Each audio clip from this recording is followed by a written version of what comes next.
All right, guys, welcome back to the Func Med Nation podcast. It's my pleasure and privilege to talk to a mentor, or dare I say a friend, Dr. Ed Osburn. I'm going to give you his bio, and then he's got a hard stop at just about an hour. So we're going to jump right into it without much preamble.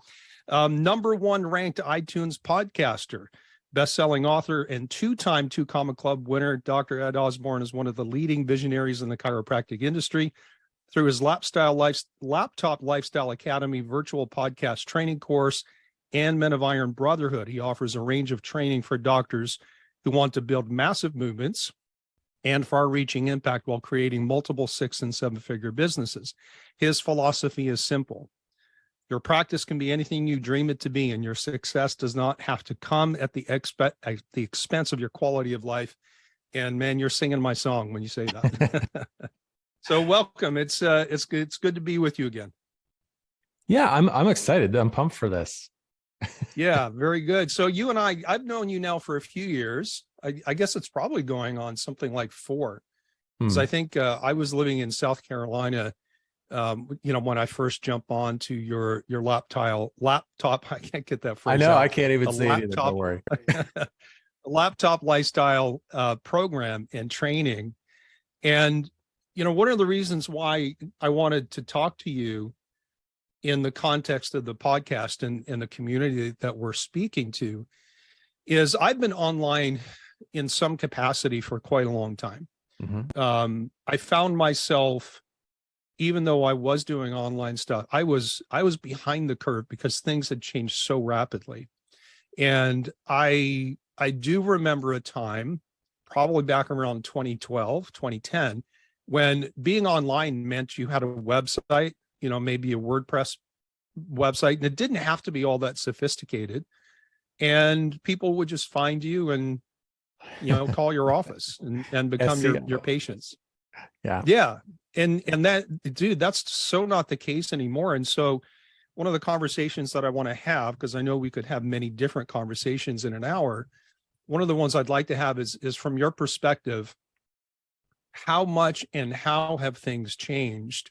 And maybe we can preface that with how you got started in this, because like so many experts I've spoken to, necessity drives innovation, and you kind of had a crisis in your life. So if you don't mind, let's go back and do like the 3-minute Ed Osburn origin story. How'd you get into this whole thing? Okay, so I'll say Edmonton. It was St. Albert, which is kind of like this bedroom community outside of Edmonton. If anyone knows Edmonton, Alberta, it's I call it the armpit of Canada. And everyone I know from Edmonton actually laughs when I say that. So I insult anyone, I'm sorry, but it's true. I had a great practice with my then spouse or wife. We had a pediatric practice. We built a very healthy practice. We were well known. Let's see, I was probably like 12 or 13 years in. And I thought I was a pretty healthy guy. I was running marathons to train for ultra marathons, doing CrossFit in between, seeing patients like very, very high volume. And I was so tired. I couldn't, I would train and then I had to literally crawl to the bathroom. I couldn't walk, and that would last for like 2 or 3 days until I feel better again. And then it, after test, I was like the subluxation, the definition of a subluxation doctor, right? So I put off going to a medic forever. Finally went in after probably 6 months of this. And they're just like, man, your iron is so low, like your hemoglobin, blood oxygen, we don't know what's going on. Like your blood, like I was borderline blood infusion. And it took about, probably, like, long story short, it took about 6 months, another 6 months for them to figure it out. They just went one system at a time, heart, right, lungs, and they checked everything. And finally they just did a scope, and they go, man, you have like one of the worst cases of Crohn's disease we've ever seen. They're like, it's like hamburger. And they like couldn't understand how I functioned, how I ran marathons like this, because it must have been going on for a long time. I was 39, 40 years old, I guess, when it happened, when I was diagnosed. Yeah. And once that happened, everything just spiraled and went downhill.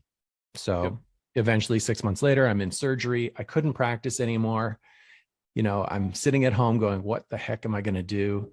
And I started listening to podcasts, and I'm like, man, I don't think these people are that great. I think I could do this. I know my ego, right? And so, yeah, I'm like, I don't know any real chiropractic podcasts. I think there was one out around the time. So I was kind of an innovator at that time. And then, yeah, so then I created the TCP, the Chiropractic Philanthropist podcast from my basement.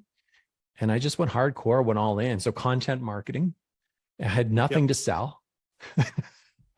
And here I am. I mean, 7 years later, like crazy. Actually, no, it's more than that, like 8 years later. Here I am. Yeah. So, this Func Med Nation is my second podcast now. And the first one, Inflammation Nation, which is, it's a healthcare consumer facing podcast. I launched just a little over a year ago, and that's done relatively well. And it's so hard to gauge success in a podcast, with stats and numbers and all that kind of stuff. And I got into that because of your influence and suggestion. And Melissa Longo, who I did an interview with Melissa a couple of weeks ago. And, she has her own origin story, of course. Yeah. And I was fortunate in the sense that when I did decide to do a podcast, there was some training available. Like, how did you figure it out? Because I can't imagine back at that point that there were a lot of people out there going, here's how you launch a successful podcast. Well, I just did it the same as probably anyone else who might be listening to this right now. They think, okay, well, I can just do this on my own. I'll figure it out. So I did YouTube, I mean, there probably is enough information out there that you could put something together. The challenge is why try to just, cut and paste something together that's probably not going to be too successful when there's people who have gone before you, the innovators. And so John Lee Dumas, Entrepreneur on Fire, I bought his course. I think it was called Podcast Paradise or something. Okay. That was a long time ago. If anyone knows John, he's an incredible guy, smart guy. And back then I did once I got a little bit of level of success, like just a little bit, a taste, I joined his Fire Nation Elite. There were like 10 of us paying him $300 a month. And it was so much money for me. And I'm like, wow. I got 5 minutes a month with John to get on a call. And so, I mean, I've always had mentors. I've always had people. I give credit to everyone who's gotten me to a certain level of success. And that's where what you have to do. You have to learn from others. And then you become someone who can not only teach, but someone who can innovate what they learn. Yeah. And that's really what I've done is I've just learned and then innovated. And now I just teach from experience, I guess you could say. Yeah. Yeah, that's a good place to get to when you can just, because I think a lot of time when you're teaching from experience, it becomes really authentic, right? Because you're speaking from your heart, you're speaking from experience, and that's different than and I know that you have frameworks and curriculum and all that kind of stuff, but I do believe that when things are spontaneous and heartfelt because it's born out of the pain that you yourself have suffered and the victories that you had over the obstacles. I think it's just kind of takes on a whole different life and a different flavor. And it makes me wonder, Ed, when you started podcasting, and I understand the necessity of it at the time, what were you trying to accomplish? Because it doesn't, I might not be right on this, but it almost sounds like at the time, you didn't have anything to offer in the sense of, I can train you this way. I mean, you were a voice and you started talking and interviewing experts in the chiropractic profession. And here's just a little FYI for listeners. You don't work only with chiropractors. I mean, you work with business people of all different varieties and not just within the healthcare space. That's correct, right? Absolutely correct. And however, the more people that I work, I'm very selective if it's not someone who's chiro or health related. Yeah. It's just, it is a whole, business is business, but marketing and messaging is a whole different ballgame when it comes to being a health professional, I believe. So, yeah. So, okay. I understand. So when you first started podcasting, what was that initial vision? And at what point did you start to see, well, this is maybe a lot bigger than I had anticipated? Well, I mean, again, truth be told, I mean, go listen to John's podcast. Our podcast flow is not unsimilar to John. Like it's Mm, basically Entrepreneur on Fire for chiropractors.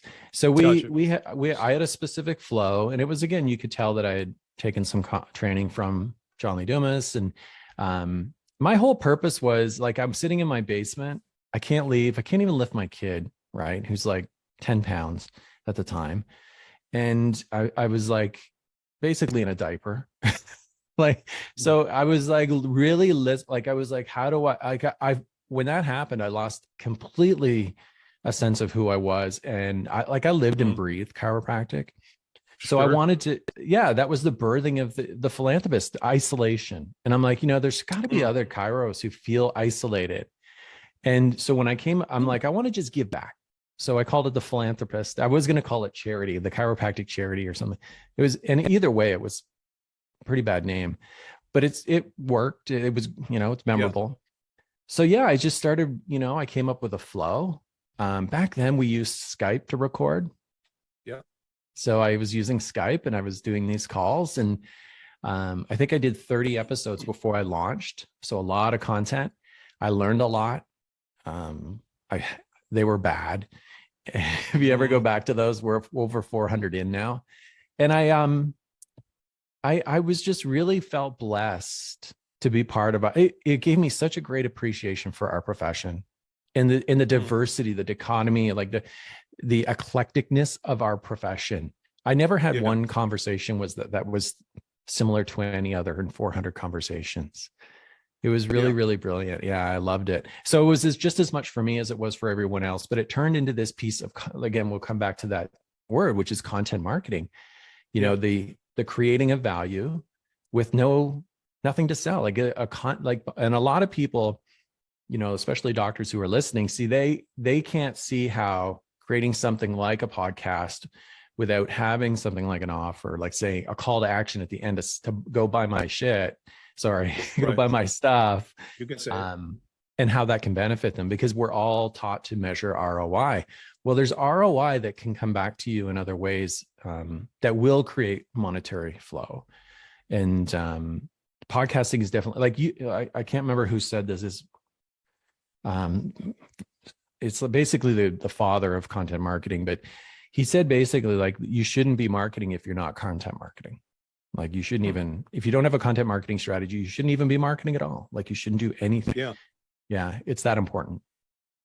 So when my undergraduate degree before I became a chiropractor was in business and advertising, and I don't know if you Yeah. know this part of my story, but I worked for a couple of ad agencies in Toronto before I moved to the States to go back to school, and my account was Harvey's Hamburgers. Right? I was the junior account executive for Harvey's, which for our non-Canadian listeners is a big fast food chain in Canada. Yeah. And our agency really wanted to shift their advertising to kind of like the feel good fuzzy stuff that McDonald's was doing. And Right. I understand I'm saying these words in the context of functional medicine, right? And that's actually my crisis of conscience was one of the reasons why I left and became a chiropractor. But anyways, but the marketing director for the company, the national marketing director, everything to him was about, if we run this ad, how much money are we going to make that day, the next day, Yeah. the next week? And so everything was promotion, sale, new flavors, doing this. And everything was so short-term focused. We couldn't get him to see that there is value in pulling back and not selling anything other than the fact that you're a company that does something good. Yeah. And maybe that's debatable when we talk about fast food, but who doesn't love a good burger? And I think it's the same thing, because I had a similar struggle when I started working with you and really questioning whether or not what I was doing was worthwhile. And it took Mm. me a while to get out of the mindset of I need to sell something. And so not that I wanted this conversation to become about podcasting, but it's your start. It's the number one thing that I've done in the online space that's made a return, even though it's not like Mm. I didn't start podcasting because I wanted to attach it to an offer.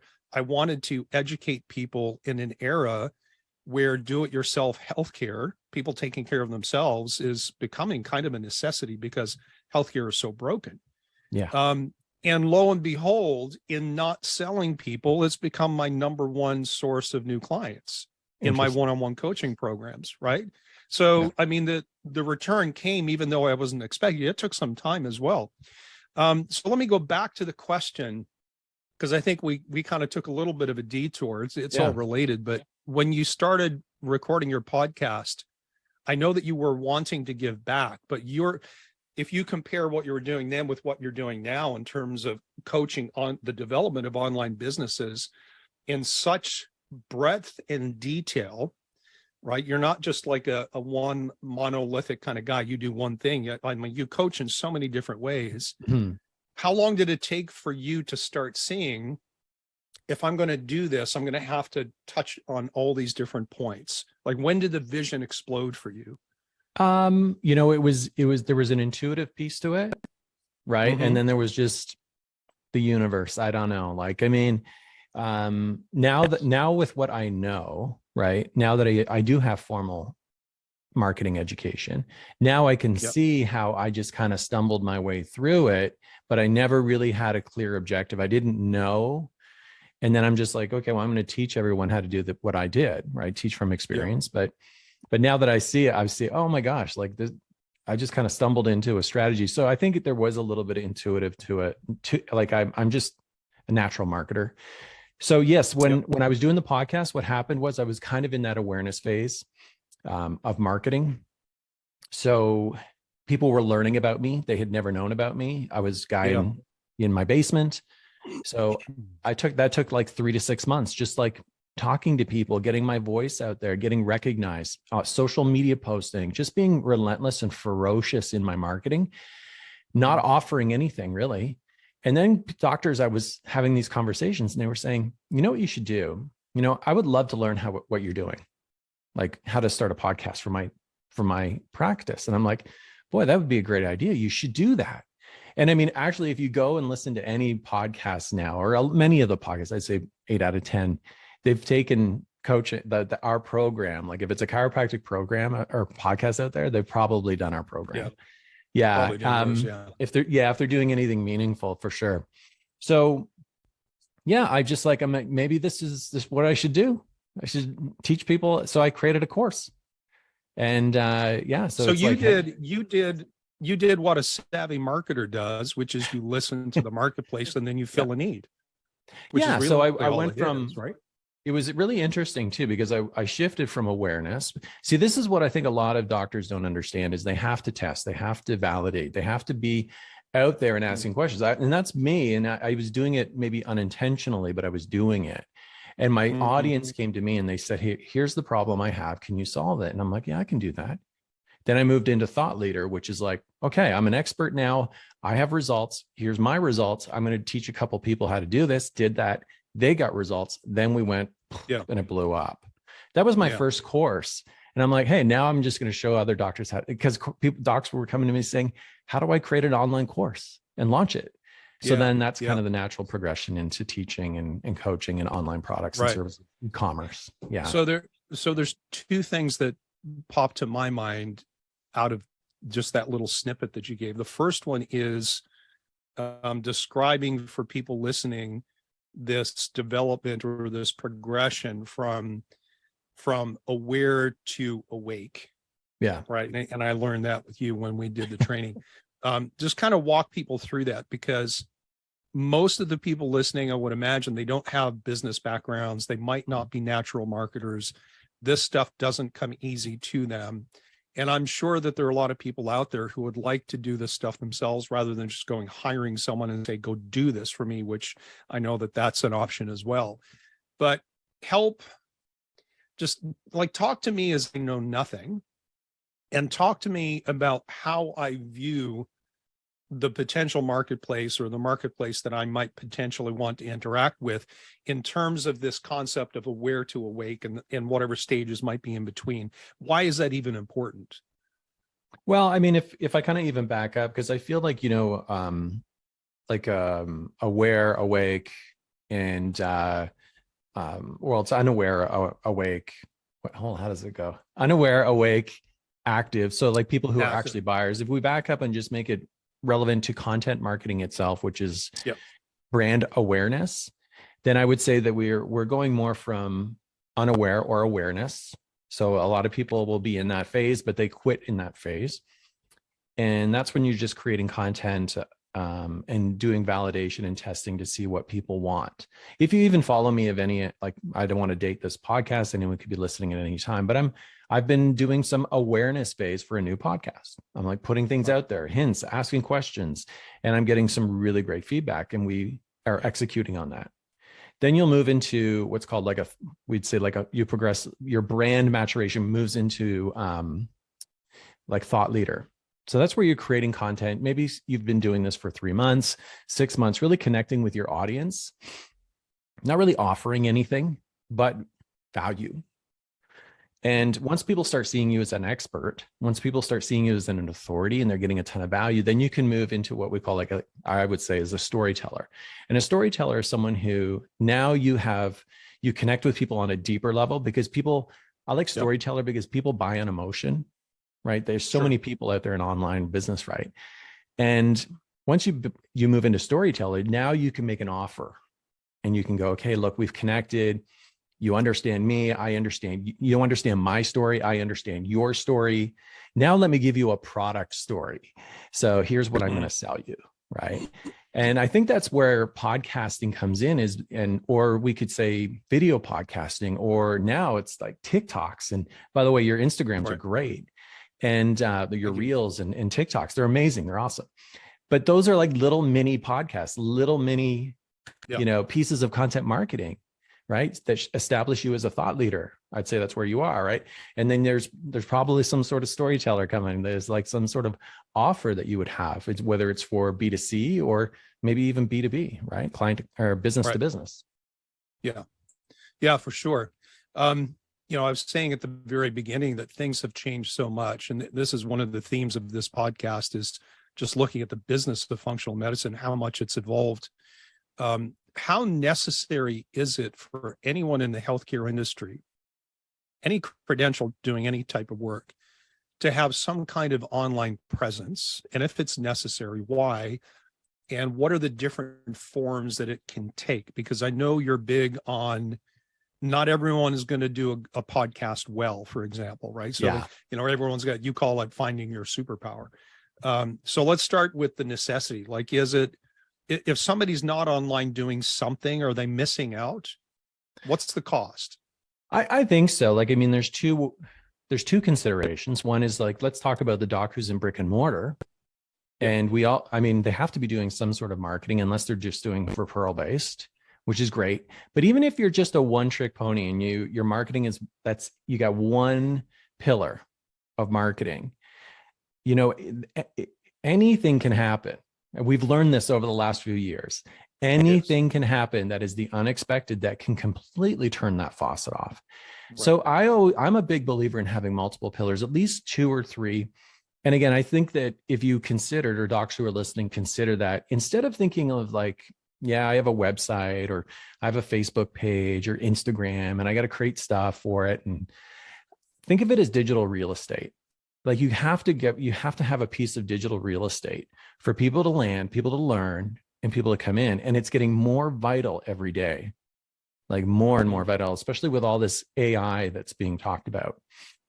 Yeah, and like a whole new era right now. Oh my gosh.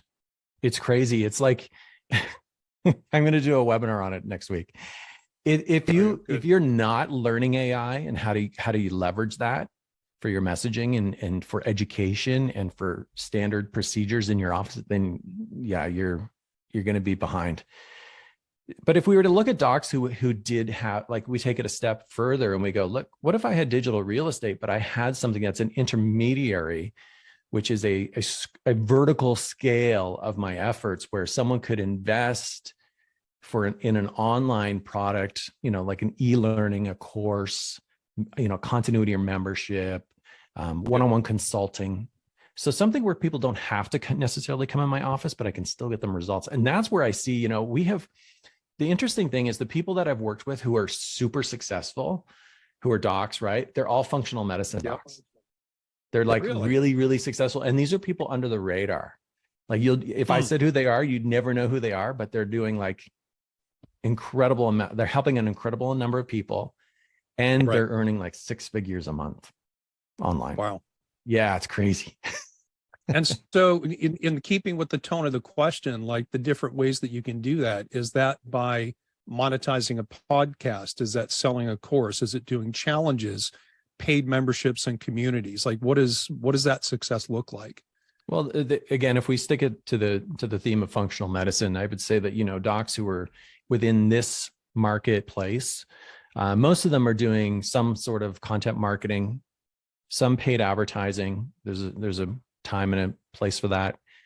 And they're really running them to some sort of like to an educational landing page. So that would be either some sort of a challenge. So it could be I have docs who are doing a 5-day challenge, and then they're offering something at the end. And then I have docs who are doing live webinars. I know one doc who's doing an automated webinar, doing it really well. So there's an educational piece. And then from there, they put them into a conversation. So there's always a dialogue. So they don't sell them something right online. They put them into, hey, let's have a chat, right? And from there, they qualify whether or not they can help that person. So is the whole point of doing something like a challenge, and they can be either free or paid, and there's pros and cons to each one of those. Mm-hmm. Is that just another opportunity to educate without necessarily selling, but it's an opportunity to develop familiarity? Yeah. Yeah. Well, we talk about the asleep, aware, awake, active. So that's the process we take people through. So if you think of someone who just learns about who you are and you want to take them quickly through that process, which is like a sales cycle, to becoming someone who invests and trusts and invests in you, a challenge makes it gives them an opportunity to do that very quickly. You could do that in 7 days, where if you were to do it in email marketing, it could take months, it could take a year before someone might open enough of those emails to buy, right? Listen to enough podcasts before they invest, watch enough videos. Yeah. So webinars typically will take them through that process a lot faster if you do it right. And challenges. I remember, right, when webinars became a thing, evergreen webinars became a thing, and then evergreen webinars weren't no longer a thing, and now it seems like they're a thing again. So like what's up with the industry? Is this just the fickleness of the consumers and just like how they're paying attention? Because even in the last couple of years, you know, you've had the rise of TikTok. You've gone from long form sales letters to video sales letters to now, originally it was, you know, the very short Instagram videos and the TikTok, and now TikTok's expanded. And, you know, I said to you at one point, TikTok's a freaking cesspool. I didn't want to be associated with it. And now it's like a legitimate business channel. And if you're not on it, you're missing potential conversations. So why is it you think that things change so quickly? And how aware does someone in the functional medicine space who wants to do online something, how do they keep their pulse on everything without kind of getting locked into, well, this is what I do, and while they have their nose to the grindstone, everything is around them is changing, so that eventually what they're doing isn't working, and now they don't know what to do because they haven't been paying attention? Well, I would say start now.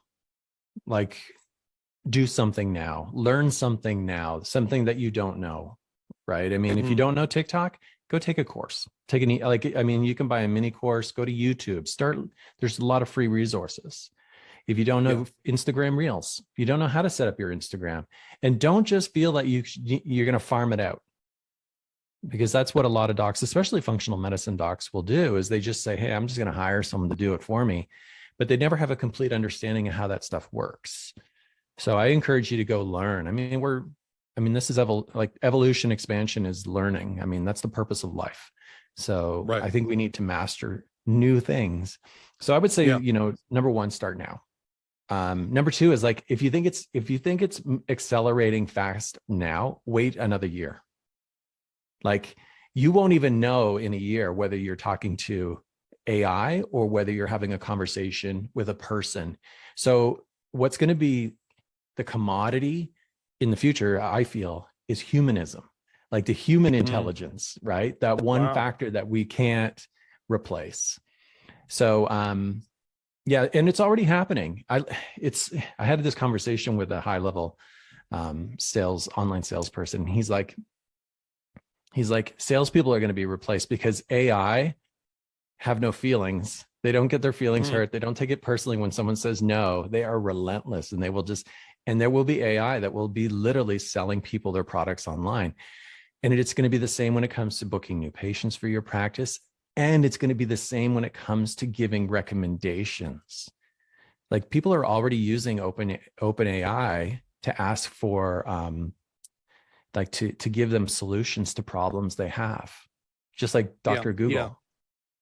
Yeah, I know you can go to OpenAI right now and say, what are the best supplements for Crohn's disease? Yes. And you'll get a list, and that list is an AI generated list that's derived from culling what's published in the literature. It's not just, hey, that person on that website say take this, and so that's what I'm going to put in the list. It is true artificial intelligence.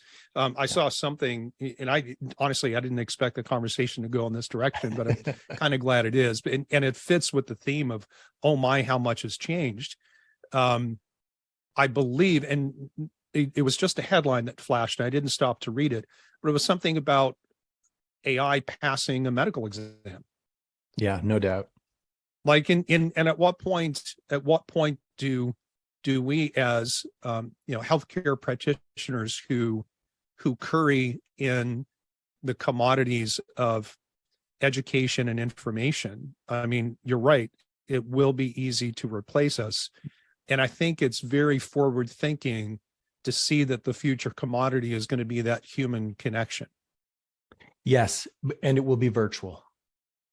Right. Okay. So medical doctors, I would be worried. GPs, right? I would be concerned about, whether I'm going to have a patient coming in anymore.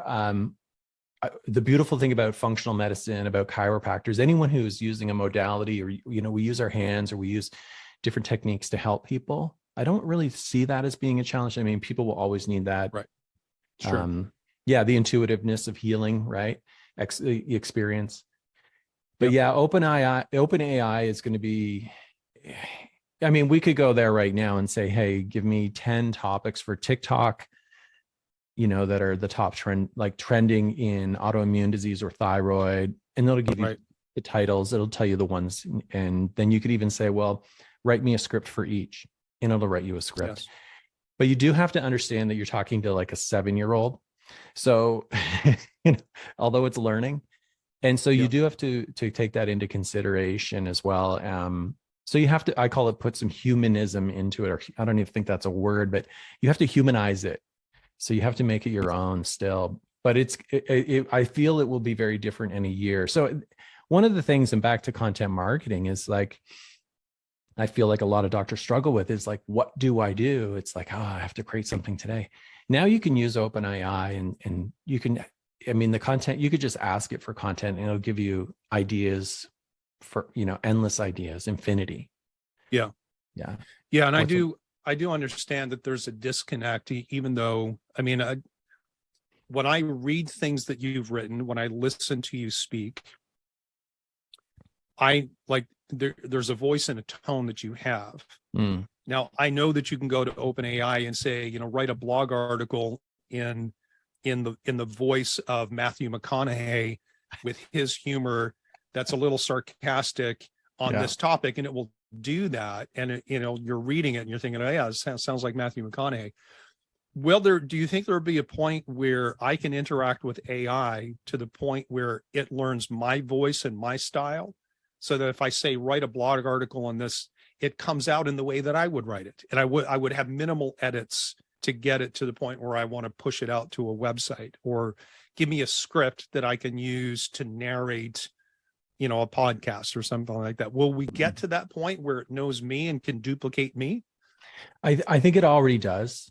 Like, so, if you've spent a good amount of time, and I've spent a lot of time using it, I've been using Jasper, if anyone's familiar with that. So that AI for probably almost 2 years. And then when when chat, like OpenAI came in, I just started playing with that too. But what it's done, I'll give you an example. So we have a client who, we're doing a full build, doing a massive launch.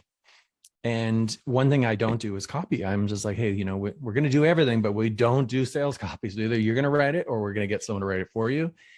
The quote came back, it was like 12,000 US for the copywriting. It's a lot, like a lot of emails, a lot of follow-ups, like sales pages. And they're like, you know what? I'm not doing this. So I think I'll try and do it myself. And I always like jump in. I'm like, all right, I you know what? I'll do it for you. So I jumped in and I wrote it all through AI. And this isn't a it's not a profession, right? Or like a health profession. Yeah. However, like, for example, like writing a sales page, it was like, write me a caption for, and then the next question and the next question. So the more that I wrote, like I literally would spend 3 hours just writing in one stream. So it got smarter and smarter and knew more about what I was asking for and the tone. Yeah. And give me 3 quotes and give me a fact here and 3 benefits and give me the 3 reasons why someone wouldn't buy. And by the end, I had this, long conversation with OpenAI. And I was able to cut and paste in all of that into a sales page. And then we edited and humanized it. Right. Yeah. And it was actually really good. It was good. That's crazy. It is crazy. So to answer your question, the more that I like in that went on, I think I may have even gone like 3 days in that same thread. So it learned more about me and what I wanted and my voice. Yeah. So I would imagine then the next time you go back to do that, you decide to jump in to do something you said you wouldn't do, that the AI would be more responsive, and what took 3 hours might take 1 hour. I think it gets smarter every day. The more people use it. I don't know where this is going to go, but it's learning. Yeah. Pretty sure this is going to be, this will be the Terminator, right? Yeah, that's right. So one of the things when I first started working with you, and I don't know if this is applicable only if someone's not doing anything online or if they're doing stuff. One of the things that was very valuable to me was to sit back and to start thinking big picture in terms of what is it I'm trying to accomplish? How do I strategize this? What's the flow? What's the structure? So would you recommend that somebody just pulls the trigger and starts doing something, or is that wasted time and efforts if it's not aligned with, let's call it a purpose, right? And if it doesn't have some kind of a structure behind it? It's like, because you can do one, like you can plan and never pull the trigger, or you can pull the trigger without a plan, and both of those are problematic. Yeah. I think everyone has to start with a mission, like a noble cause, a vision. Otherwise if it's not heart-centered and it's not something that's a passion, you'll probably give up because here, let's have this. I mean, let's say this, state it right now. I apologize because I did this years ago. And for every other marketer who said this is easy, because it ain't easy. It maybe it is easy, but it's not simple. Like, it takes time. And most people are not willing to be, punched in the face that many times and keep getting up. So it works. And it always works. Like, I don't know anyone who hasn't been relentless at this that did not eventually, become successful. Sure. So I would say, like, you have to have a mission. What is it? Why am I doing this?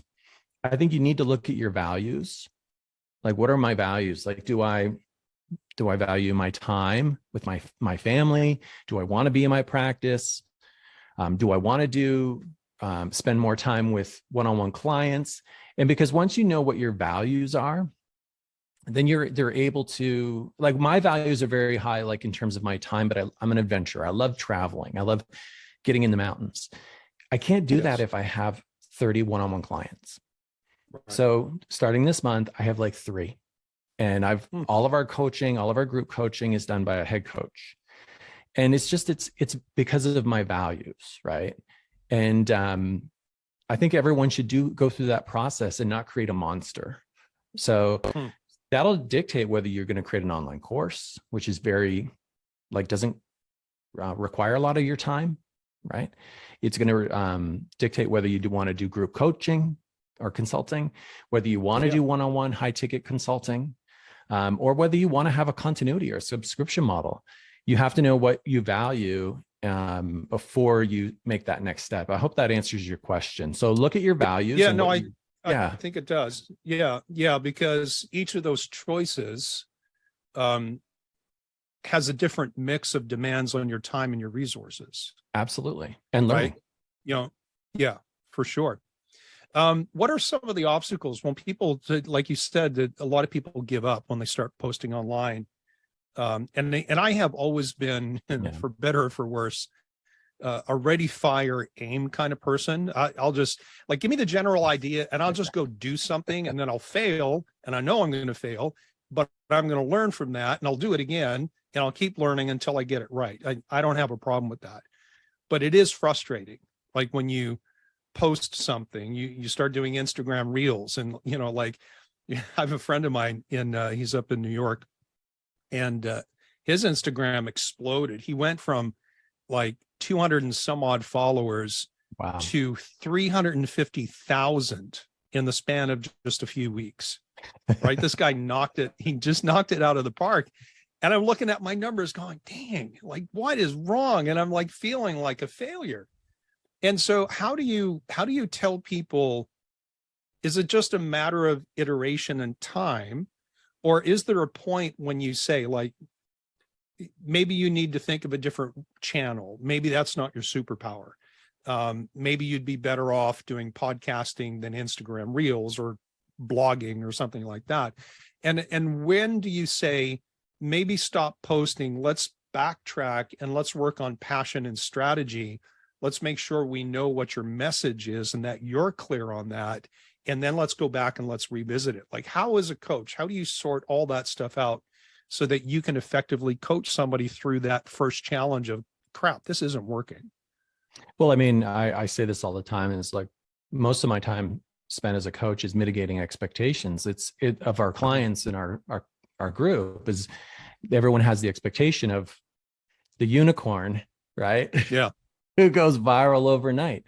So I would also just, say that, look, is it a failure or is it feedback? So I'm very transparent about my business, and I did a full 5-day challenge last week, and we didn't even come close to the numbers we wanted to see. Now, both in income, but also in our time we put in, and we want to help people, right? We want doctors to help to be part of our group. And I had to sit back and I'm like, well, I could say this is a failure, but actually when I looked at it and the feedback that I could see, I'm like, oh, I know exactly why I made it. There were like 3 key things that I didn't do, which was kind of sloppy, really, if you think about it. And it's feedback. So I'll never make that mistake again. Like, I know how I grew my business, and I tried to bypass one. It was really one key thing. And I bypassed that. And also, my ads, I couldn't get my ads up in time and stuff like that. So there were little things, but it's feedback. But for someone like myself, I don't go, well, that didn't work, I'm never doing this again. Right.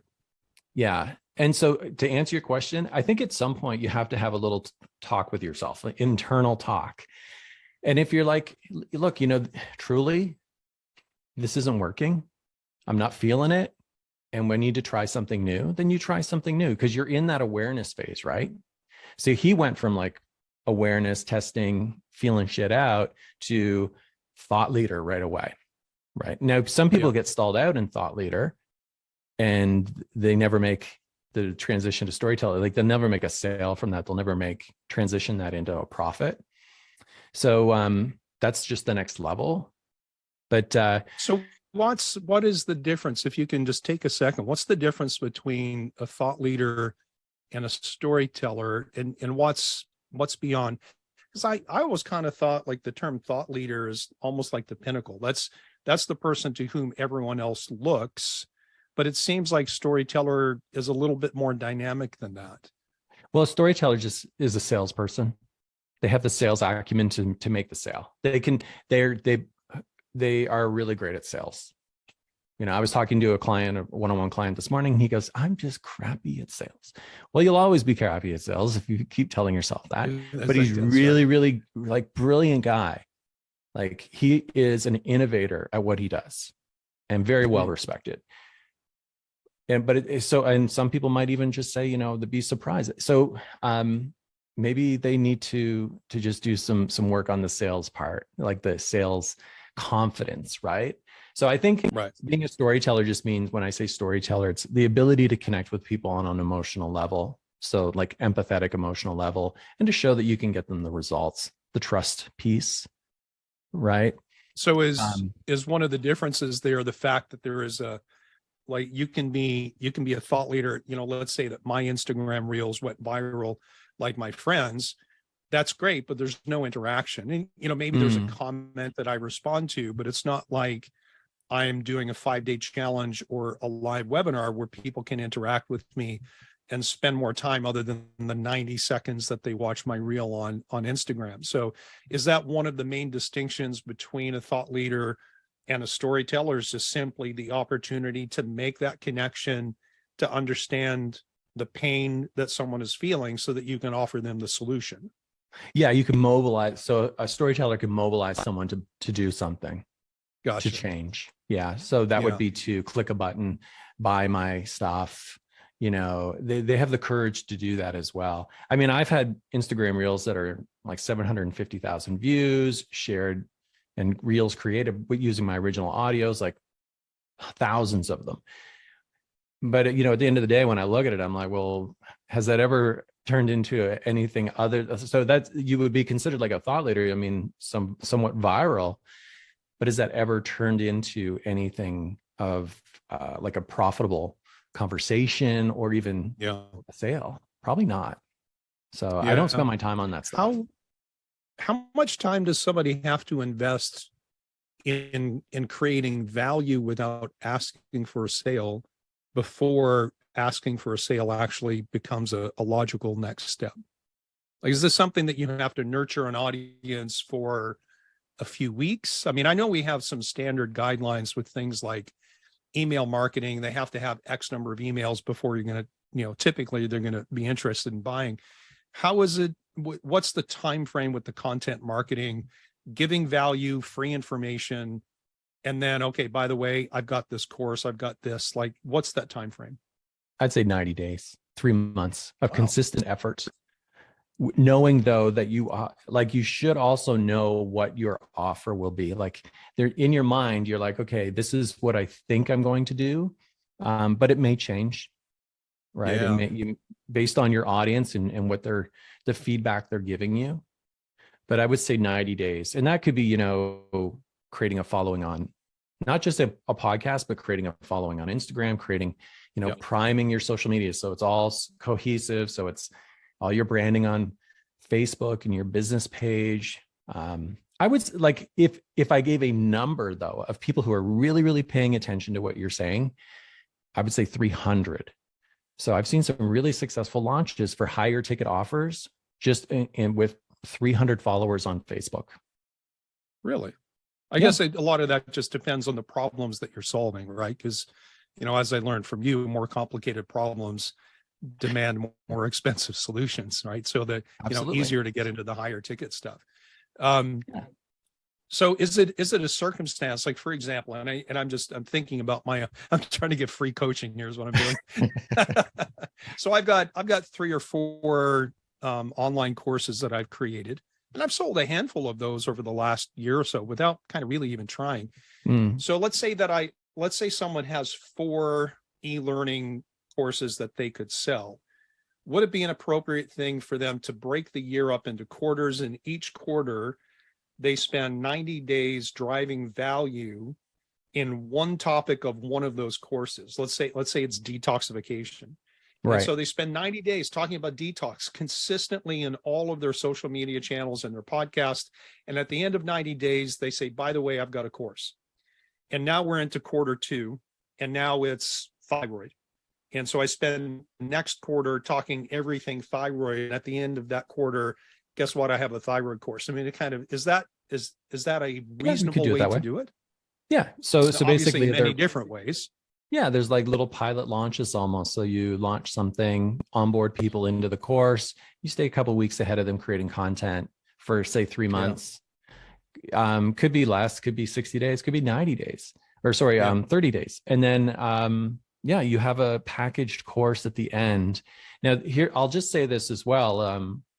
You know, the enemy of production and income is good ideas. So how many of us get distracted with shiny object syndrome, right? It's like, oh, I'm going to go chase this and that. So long as you're not creating new courses to keep yourself in production mode versus sales, avoiding sales mode, then I would say, yeah, more power to you. Keep going. But I have yet to meet, and this is a massive realization I've had this year, especially with working with so many docs. I've yet to meet anyone who has been able to replace their income or really substantially augment their income doing e-course sales. And yeah, I mean, that not just specific to our profession, like at all. So yeah, e-courses tend to be, I would look at them as a front end offer, a way for people to get some experience with you, learn, like get some results. But they always have to lead to either like a monthly recurring revenue model or to a coaching experience that's a higher ticket. Whether that's a group or one-on-one. Yeah, because otherwise you get stuck in eventually what happens is you will get stuck in the advertising wheel of spending money. That's not making you, that's spending $1 to make $1.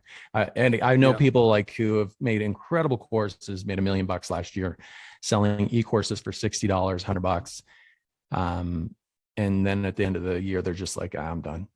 But if they had taken those 1,000 people who purchased initially, said, yes, raised their hand, I want this, and turned them into a continuity model, a monthly $100 every month from each one of those people, their business would look very different. Yeah. So in that sense, you really, you look at these courses as a feeder into other things, which to me says, number one, if you develop a course, it has to be pretty simple, right? You easily overwhelm people. Now you always, I think with content like that, you want to over deliver, but you don't want to overcomplicate, and you want to give enough value that people said, okay, that's enough. That was well worth the money that I spent. But in some ways, your content maybe should raise more questions than it answers, because there's always another question to ask. There's always another avenue to explore. Do you feel like everybody in the functional medicine space needs to have a course, at least one? Or is this just kind of another thing? Like maybe it's not your superpower. So maybe I shouldn't be doing courses. Maybe I should be doing something else.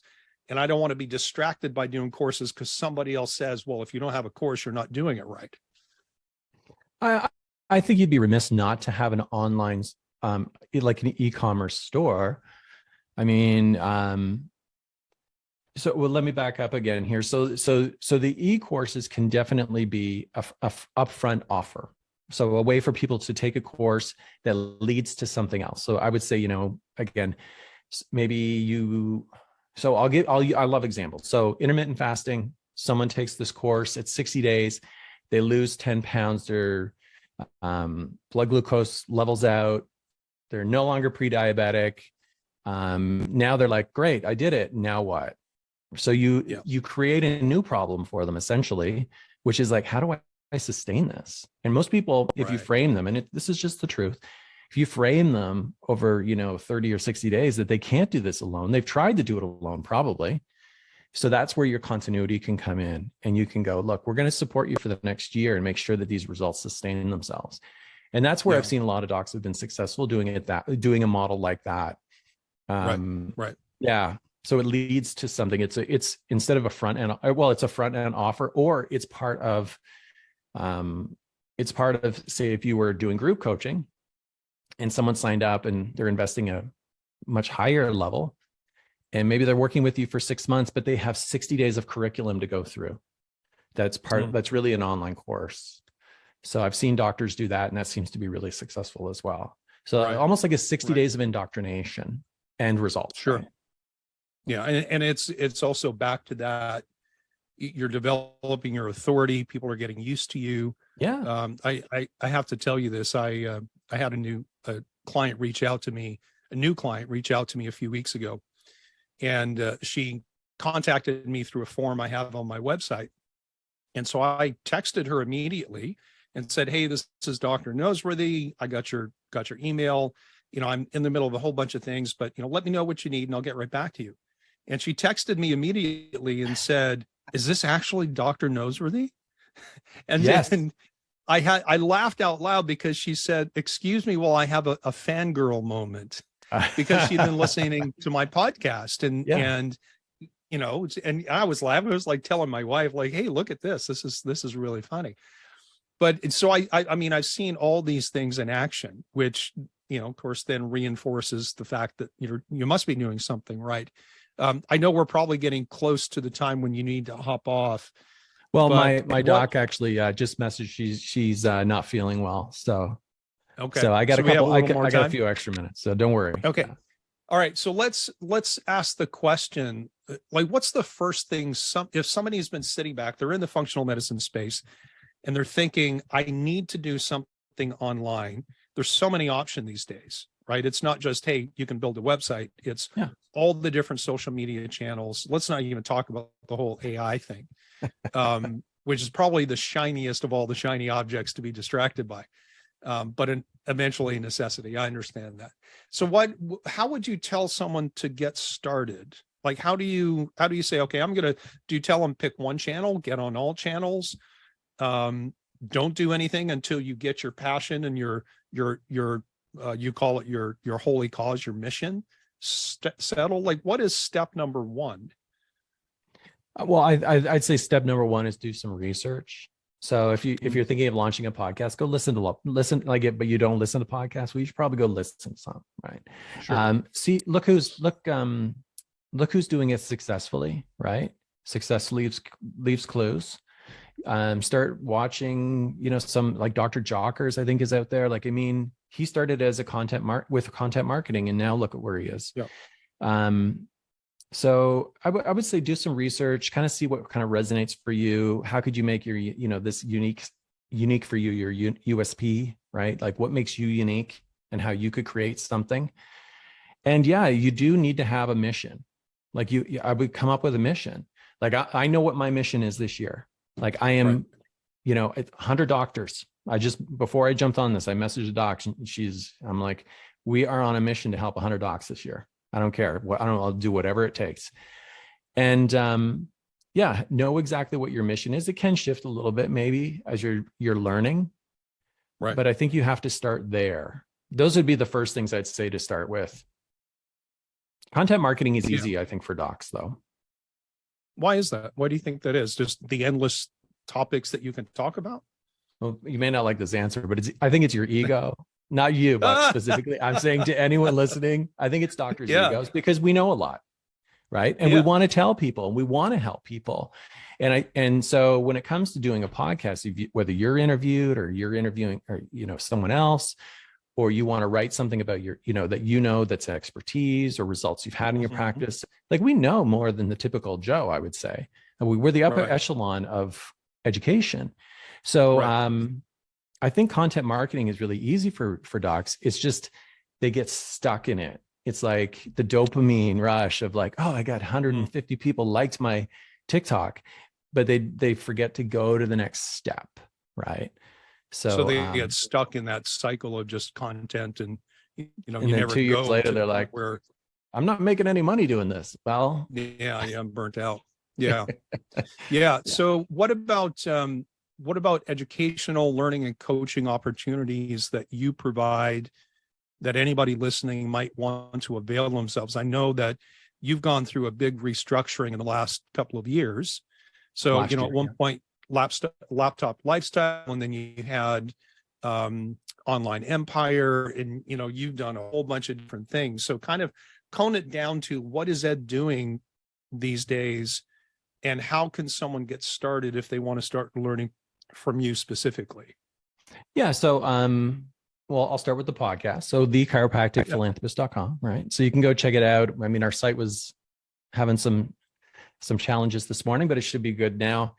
That podcast, actually, I've handed it off to a new host. So we have a new host coming in, and I'm creating a new podcast called Bold Conversations. So if anyone wants to go and look that up, it'll be out in about 3 or 4 weeks. Yeah. So I'm excited. It's time to burn some ships and move on. There you go. So that's step one: learn, research, learn a little more. You can head over to Dr. Ed Osburn, osburn.com. And we have basically a landing page. You can learn more and even set up a time and just schedule a time to talk. But we basically have 2 ways that we help docs now. So one is done with you. So we give them, we have well over 450 hours of online content now, or learning content. Right. We've really streamlined, systemized the program. We took 12 months to go through our system and see how's the best way we can support our members. And we really pulled back last year to really focus on 2 things our members were asking for: accountability and, I guess you could say a direction. They wanted to know where stuff, even though we had all this content, they didn't know where to get it and where to find it. Yeah. Because we have so much. It's a black abyss. And that's when we brought Jay in, because Coach Jay Warren, I think he's the first graduate of our program ever. Highly successful when it comes to his content marketing. So his podcast is one of the highest downloaded in pediatrics today. Yep. And he's got an incredible program. It's very high ticket that he sells. And by the way, it took him 2 or 3 tries before he found it. And so now he's coaching from his place of experience, but also he's using all of our systems and tools. So that's the one place that we work with docs. It's basically like a year program. And then we have another way that we work with docs, which is people who come in that are already pretty successful. They've had sales. Maybe they're in the 10 to 30,000 a month range. We're actually doing full builds and strategy for them to get them to the six figure a month range. So that's our UFW social marketing. And we have a number of clients who have come on board on that. So what does full build mean, so that everyone understands that? Well, so most people don't once a doc gets to, they'll usually hit a ceiling between the 10 and 30 range. And at that point, they need to start scaling out by getting, some ads up, start reinvesting back in the business. They need to have a real clear customer journey. So what we do is we set up all of the email sequences for them, all the nurturing. We look at their coaching systems. We do a full social media audit. We look at all brand cohesiveness. We create all of their branding for them or recreate it if we have to. We put everything into their e-learning library. So we create an academy for them, sales page, web page, you name it, we do it. And we spend about a year working with those docs to get them to the next level. And those are the docs who, again, it's not for a doc who's coming in going, what should I do? These are people who have already validated that they have sales. People are raising their hands saying yes, and they're ready to just blow it up. And so it's pretty cool working with those docs too. Yeah. All right. Final question. What does, I think I know, because I've seen all the posts of you skiing up in the mountains. What does Ed Osburn do in his spare time? In my spare time? Well, if I'm not with my kids, because that's also something that's changed over the last year. It's interesting being a 50% dad, full-time dad, but 50% parent, and then running a full-time business. Yeah, I love skiing, man. I skied when I was a kid, loved it when I was a kid, did it forever. And then I hadn't skied in probably 20 years. And I got back into it February last year. So I'm 53, double black diamonds, dropping off bowls. Yeah. I'm going to Sunshine, Banff, Rockies. If anyone can come out here, I'll give you a tour. It's amazing. It's just God's country. So Yeah, it is. Yeah. love Well, it. I might Yeah. argue. I think Newfoundland is God's country, but I haven't got out there. Although I have an yeah, RV, right? So I might that's get out right. there this Yes. year. Yeah. It obviously it's a completely different flavor than out in the Rockies. Have you ever been to Ireland? No, no. Well, if you've seen pictures of the Irish coast, Newfoundland is like that. It's called the Rock for a reason. It's just nothing but rock. Yeah. But it's just rugged, and it's just rugged and beautiful in a different way than the mountains are. Although there are some mountains there, they're smaller mountains, but they're still mountains. Yeah. Yeah. Well, listen, that Kathy and I are on the road all the time, in the RV, and if we're ever up in your area, I told you once, I'm going to knock on your door, Yes. and maybe we can meet and go tour the mountains for a while. Yeah, absolutely. Like I said, I have a B-class RV. It's got the laptop lifestyle all written all over it on the wrap, and I drive that thing around all summer. So yeah, no, that's awesome. That's very cool. Well, listen, I would love to invite you back at any time. There's so much more to talk about in terms of the online space and how things are changing, and we could probably have a talk in 6 months and things would be different at that point. absolutely. Especially with how fast it is doing.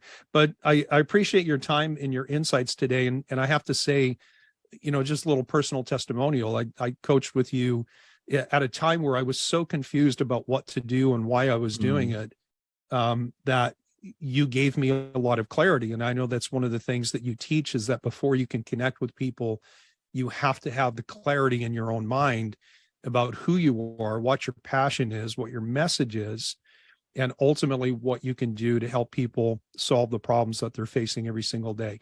And that was tremendously helpful. So I can't recommend your services, your coaching more highly than that.